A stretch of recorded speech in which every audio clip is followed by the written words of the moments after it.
Hi guys, welcome to ಮಾನ್ಯ YouTube channel. ಯಾರ್ಯಾರು first time ನನ್ನ ಬ್ಲಾಗ್ ನೋಡ್ತಿದ್ರೆ ಅವ್ರಿಗೆ ನನ್ನ ಬ್ಲಾಗ್ನ ಸಬ್ಸ್ಕ್ರೈಬ್ ಮಾಡ್ಕೊಳ್ಳಿ ಮತ್ತು ಬೆಲ್ ಐಕನನ್ನು ಕ್ಲಿಕ್ ಮಾಡೋದನ್ನ ಮರಿಬೇಡಿ. ಏನಪ್ಪ ಇವತ್ತು ಡೈರೆಕ್ಟಾಗಿ ವೀಡಿಯೋಯಿಂದ ಬ್ಲಾಗ್ ಸ್ಟಾರ್ಟ್ ಮಾಡ್ತಿದ್ದಾರೆ ಅಂತ ಅಂದ್ಕೊಂಡಿದ್ದೀರಾ? ಹೌದು, ಯಾವುದೋ ಕೆಲಸದ ಮೇಲೆ ನಾನು ಮತ್ತು ನಮ್ಮ ಯಜಮಾನ್ರು ಹಾಸನಕ್ಕೆ ಹೋಗ್ತಿದ್ದು. ಇದೇ ಗಾಯ್ಸ್ ನಾನು ಓದಿದ ಸ್ಕೂಲು ಶಗೇಶಿಯಸ್. ಅದಾದಮೇಲೆ ಹಾಸನಕ್ಕೆ ಯಾವುದೋ ಒಂದು ಸಣ್ಣ ವಿಚಾರಕ್ಕೋಸ್ಕರ ಹಾಸನಕ್ಕೆ ಹೋಗ್ತಿದ್ದು. ಸ್ವಲ್ಪ ಕೆಲಸ ಇತ್ತು, ಹಂಗಾಗಿ ಪ್ಲ್ಯಾನೇನಿರಲಿಲ್ಲ ಹೋಗಬೇಕು ಅಂತ, ಆಟೋಮೆಟಿಕ್ ಪ್ಲ್ಯಾನ್ ಆಗಿತ್ತು. ಹಂಗಾಗಿ ನಾನು ಮತ್ತು ನಮ್ಮ ಮನೆಯವ್ರು ಹೋಗ್ತಿದ್ದು. ಹಾಸನಕ್ಕೆ ಬಂದಾದಮೇಲೆ ತುಂಬಾ ಭಯಂಕರ ಮಳೆ ಇತ್ತು ಗೈಸ್. ಅಲ್ಲೇ ನೋಡಿ ಮೋಡ ಯಾವ ಥರ ಕಪ್ಪಾಗಿದೆ ಅಂತ. ಓ ಮೈ ಗಾಡ್, ನಾವೇನು ಮಳೆಯಲ್ಲಿ ಸಿಗಾಕೊಬೇಕಾಗಿತ್ತು. ಅಷ್ಟೊತ್ತಿಗೆ ಮಾಲ್ಟಲ್ಲಿ ಒಂದು ಸ್ವಲ್ಪ ಪರ್ಚೇಸ್ ಮಾಡೋದಿತ್ತು ಕ್ಲಾತ್ನ ಅಂತ ಬಂದೆ. ಡೈಲಿ ವೇರ್ ಶಾರ್ಟ್ಸ್ ಮತ್ತು ಟೀ ಶರ್ಟು, ಫುಲ್ ಪ್ಯಾಂಟ್ ತೊಗೋಬೇಕಾಗಿತ್ತು. ಈಗ ಚಳಿಗಾಲ ಬರ್ತಿದೆಯಲ್ಲ, ಮನೇಲಿ ಶಾರ್ಟ್ಸ್ ಹಾಕೋದು ಒಂದು ಸ್ವಲ್ಪ ಕಡಿಮೆ ಆಗಿತ್ತೆ. ಅದಕ್ಕೇ ಅಲ್ಲೇ ಬಂದಿದ್ನಲ್ಲ, ಹಾಸನಿಗೆ ಬಂದಿದ್ನಲ್ಲ, ನನಗೆ ಆಲ್ಮೋಸ್ಟು ಮಾಲಲ್ಲೇ ತೊಗೊಂಡು ರೂಢಿ ಜಾಸ್ತಿ ಡೈಲಿ ವೇರ್ ಕ್ಲಾತ್ಸ್ಗಳು. ಅದಾದಮೇಲೆ ಓಕೆ ಅಂತ ಹೊರಟು ನಾನು ಇಲ್ಲೇ ತೊಗೊಂಡಿದ್ದು. ತುಂಬ ಕ್ವಾಲಿಟಿ ಚೆನ್ನಾಗಿದೆ, ಆದರೆ ಅಷ್ಟೊಂದೇನು ಯಾವ ವೆರೈಟೀಸ್ ಇರಲಿಲ್ಲ. ಓಕೆ ಡನ್ ಅಂತ ಚಾಕ್ಲೇಟ್ಸ್ ಎಲ್ಲ ತೊಗೊಂಡಿದ್ನಲ್ಲ, ಹೋಗ್ಬೇಕಾದ್ರೆ ಹಂಗೆ ತಿನ್ಕೊಂಡು ಹೋಗೋಣ ಅಂತ ಚಾಕ್ಲೇಟ್ ತೊಗೊಂಡೆ. ಗೈಸ್, ಆ್ಯಕ್ಚುಲಿ ಹೇಳಬೇಕು ಅಂದರೆ ನಾನು ಊಟ ಮಾಡಿದ್ದು ಫುಟೇಜ್ ತೊಗೊಳಕ್ಕಾಗಲಿಲ್ಲ, ಅಷ್ಟು ತುಂಬಾ ಮಳೆ ಇತ್ತು. ಅದಾದಮೇಲೆ ಟೋಲಿಗೆ ಬಂದು ನಾನು ಒಂದು ಕಾಫಿ ತೊಗೊಂಡೆ, ನಮ್ಮ ಮನೆಯವ್ರು ಒಂದು ಟೀ ತೊಗೊಂಡ್ರು.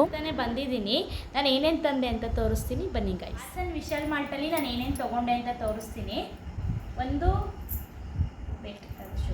ಇದೊಂದು ಶಾರ್ಟ್ಸ್ ತೊಗೊಂಡೆ. ಈ ಶಾರ್ಟ್ಸ್ ತುಂಬ ಚೆನ್ನಾಗಿತ್ತು ಅಂತ, ಫನ್ನಿ ಆಗಿದೆ ಅಂತ ಇದೊಂದು ಶಾರ್ಟ್ಸ್ ತೊಗೊಂಡೆ. ಅಂಥದ್ದೇನು ಏನೂ ಕಲೆಕ್ಷನ್ಸ್ಗಳಿರಲಿಲ್ಲ. ವೀಕೆಂಡಿಗೆ ಬರುತ್ತೆ ಅಂತ ಅಂದಿದ್ರು, ನಾಳೆ ಇಲ್ಲ ನಾಡ್ದು.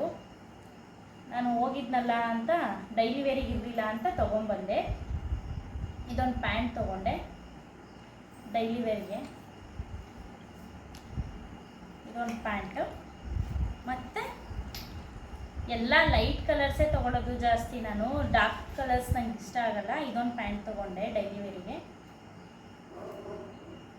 ಮತ್ತು ಇದೊಂದು sweat T shirt type, jeans ಮೇಲಾರು ಹಾಕ್ಬೋದು, ಇಲ್ಲ ಡೈಲಿ ವೇರ್ಗಾರು ಯೂಸ್ ಮಾಡ್ಬೋದು. ನನ್ನ ಹತ್ರ ಈ ಥರ ಟೀ ಶರ್ಟ್ಸ್ಗಳು ಇರಲಿಲ್ಲ, ಅದಕ್ಕೇ ಈ ಥರ ಲೂಸ್ ಟೀ ಶರ್ಟ್ ಯಾವುದೂ ಇರಲಿಲ್ಲ ಅಂತ ಇದೊಂದು ಟೀ ಶರ್ಟ್ ತೊಗೊಂಡೆ. ಆಮೇಲೆ ಒಂದು ಚಾಕ್ಲೇಟ್ ತೊಗೊಂಡೆ.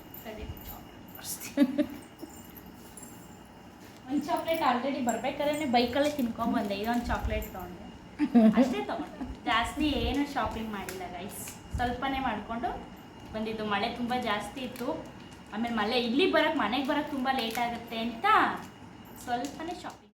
ಗಾಯ್ಸ್, ಅದಾದಮೇಲೆ ಮನೆಗೆ ಒಂದು ಸ್ವಲ್ಪ ರೇಷನ್ ತರೋದಿತ್ತು, ಅದಕ್ಕೆ ನಾನು ಮತ್ತು ನಮ್ಮ ಮನೆಯವರು ಹೊರಟಿದ್ದು ರೇಷನ್ ತರೋಣ ಅಂತ.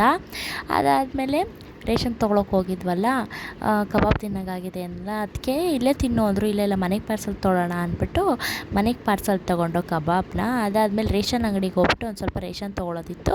ರೇಷನ್ ತೊಗೊಂಡು ಈಗ ಮಳೆಗೆ ಬರ್ತಿದ್ದು. Hello friend. Guys, good morning. ಇದು ಅವತ್ತಿನ ಮಾರನೇ ಬೆಳಗ್ಗೆದು ಬ್ಲಾಗು. ನನ್ನ ತಮ್ಮ ನಮ್ಮ ಮನೆಗೆ ಬಂದಿದ್ದ, ತುಂಬ ದಿವಸ ಆದಮೇಲೆ ಬಂದಿದ್ದ. ತುಂಬ ದಿವಸ ಅಂದರೆ ನನ್ನ ಮದುವೆ ಆಗಿ 9 ತಿಂಗಳಾದಮೇಲೆ ಬಂದಿದ್ದಾನೆ. ಮದುವೆಗಿಂತ ಮುಂಚೆ ಬರ್ತಿದ್ದ, ಮದುವೆ ಆದಮೇಲೆ ಇದೆ ಫಸ್ಟ್ ಟೈಮ್ ನಮ್ಮ ಮನೆಗೆ ಬಂದಿರೋದು. ಅವ್ನ ಗಾಡಿ ಸರ್ವಿಸಿಗೆ ಬಿಡೋಕ್ಕೆ ಬಂದಿದ್ದ, ಅದಕ್ಕೆ ಬಿಟ್ಬಿಟ್ಟು ಬರೋಣ ಅಂತ ನಾನು ಕರ್ಕೊಂಡು ಹೋಗಿದ್ದ. ಸರಿ ಆಯಿತು, ಗಾಡಿ ಸರ್ವಿಸಿಗೆ ಬಿಟ್ಬಿಟ್ಟು ಬರೋಣ ಅಂತ ಬಂದೆ. ಅವನು ಆ್ಯಕ್ಚುಲಿ ಬೆಂಗಳೂರಲ್ಲಿ ಜಾಬ್ ಮಾಡೋದು, ಅದಕ್ಕೇ ಮನೆ ಹತ್ರ ಗಾಡಿ ನಿಲ್ಲಿಸಿ ಇಲ್ಲಿ ಒಂದು ಸ್ವಲ್ಪ ವಯರೆಲ್ಲ ಡ್ಯಾಮೇಜ್ ಮಾಡಿಬಿಟ್ಟಿದೆ. ಅದಕ್ಕೆ ಏನೇನು ಹಾಕಿಸ್ಬೇಕು, ಎಂತು ಅಂತ ಎಲ್ಲ ಕೇಳ್ತಿದ್ದೆ ನಾನು. ಏನಕ್ಕೆ ಡ್ಯಾಮೇಜ್ ಆಗಿದೆ, ಎಷ್ಟು ಹಾಕ್ಸೋಕ್ಕೆ ಎಂತು ಅಂತ ಎಲ್ಲ ಡಿಸ್ಕಷನ್ ಮಾಡ್ತಿದ್ದ ಅವನು. ಎಲ್ಲ ಶೋರೂಮ್ದೇ ಹಾಕಿಸಿ, ಯಾವುದೂ ಬೇರೆ ಯಾವುದೂ ಹಾಕ್ಬಿಡಿ ಲೋಕಲ್ ಪ್ರಾಡಕ್ಟ್ನ ಅಂತ ಹೇಳ್ತಿದ್ದ. ಅದಕ್ಕೆ ನಾನು ನೋಡ್ಕೊಂಡು ನಿಂತಿದ್ದೆ. ಗಾಯ್ಸ್, ಅದಾದಮೇಲೆ ಫೋರ್ಸ್ ಮಾಡಿಕೊಂಡು ಬಾ ಜ್ಯೂಸ್ ಕುಡಿಯೋಣ, ಏನಾರು ತಿನ್ನೋಣ ಅಂತ ಕರ್ಕೊಂಡು ಹೋದ. ಸರಿ ಆಯಿತು ಬಾ ಅಂತ ನಾನು ಮತ್ತು ಅವನು ಹೋದೋ. ನಾನು ಬಟರ್ ಫ್ರೂಟ್ ತೊಗೊಂಡೆ, ಅವ್ನು ಚಿಕ್ಕು ಮಿಲ್ಕ್ ಶೇಕ್ ತೊಗೊಂಡ. ಅದಾದಮೇಲೆ ನಮ್ಮ ಮನೆಯವ್ರಿಗೆ ಕಾಲ್ ಮಾಡಿ ಬೇಗ ಬಾ ಅಂತ ಕರೆದ. ಅವರು ಬಂದರು, ಅವ್ರಿಗೂ ಒಂದು ಚಿಕ್ಕು ಮಿಲ್ಕ್ ಶೇಕ್ ತೊಗೊಂಡು, ಆಮೇಲೆ ಇಬ್ಬರು ಬರ್ಗರ್ ತೊಗೊಂಡು, ಚಿಕನ್ ಬರ್ಗರ್ ತೊಗೊಂಡು. ಅದಾದಮೇಲೆ ತುಂಬಾ ಮಳೆ ಸ್ಟಾರ್ಟ್ ಆಯಿತು. ಮನೆಗೆ ಬಂದು ಆಲ್ರೆಡಿ ನಾವು ಹೋಗಿ ಹೊರಗಡೆ ಬರೋ ಹೊತ್ತಿಗೆ ಸ್ನಾನ ಮಾಡಿ ಮನೆಯೆಲ್ಲ ಗುಡಿಸಿ ಒರೆಸಿ ಪೂಜೆ ಮಾಡಿದ್ದಾರೆ. ಇವತ್ತು ಏನು ಗೊತ್ತಾ ನಮ್ಮ ಮನೇಲಿ ತಿಂಡಿ? ಏನಮ್ಮ ನಮ್ಮ ಮನೆ ತಿಂಡಿ ಇವತ್ತು? ಸಾದಾ ಪಲಾವ್, ನಾರ್ಮಲ್ ಪಲಾವ್.